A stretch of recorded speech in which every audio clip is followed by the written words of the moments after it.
கர்த்தருக்குள் அன்பானவர்களே, அனுதினமும் கிறிஸ்துவுடன் தியான வேளைக்கு உங்களை அன்புடன் அழைக்கிறோம். இன்றைய தியானத்திற்கான வேத வாசிப்பு யோவான் 3ஆம் அதிகாரம் வசனங்கள் 17 முதல் 21 வரை.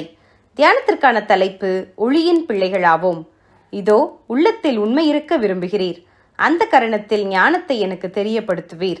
சங்கீதம் 51:6.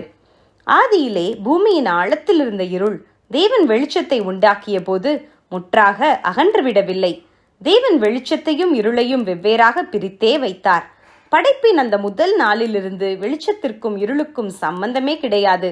ஆனால் இருளின் அதிகாரியான சத்ரு அடிக்கடி வெளிச்சத்தின் பிள்ளைகளை தன் பக்கம் இழுத்து வீழ்த்துகிறான். ஆனாலும் இருளின் கிரியைகளை முற்றிலும் மேற்கொண்ட நமது ஆண்டவர் இயேசுவின் கிருபை நம்முடன் இருப்பதால் இருளுக்கும் நமக்கும் என்னதாம் சம்பந்தம் இருக்க போகிறது?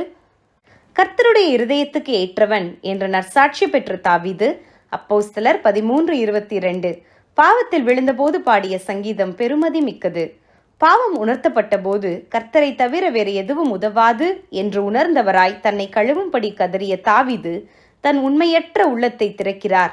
மாத்திரமல்ல, தனது அந்தரங்கத்தின் ஆழத்தையும் திறக்கிறார்.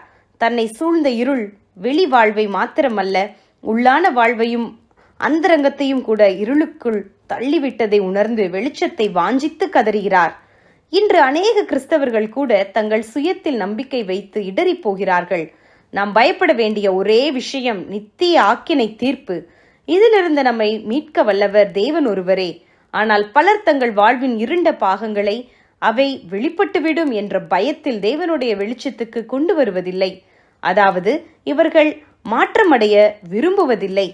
தாவீதுக்கு இயேசுவையும் தெரியாது, அவரது இரத்தத்தினால் ஆன மீட்பும் தெரியாது. என்றாலும் அவர் தேவ சன்னிதானத்தில் முகம் குப்புற விழுந்தார். விளைவுகளை சந்தித்தாலும் விடுதலையானார்.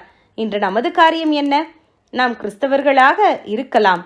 அந்த போர்வையில் இருந்து கொண்டு இன்னமும் நமக்குள் பயத்தின் காரணமாக இருளின் காரியங்களை மறைத்து வைத்திருக்கலாம்.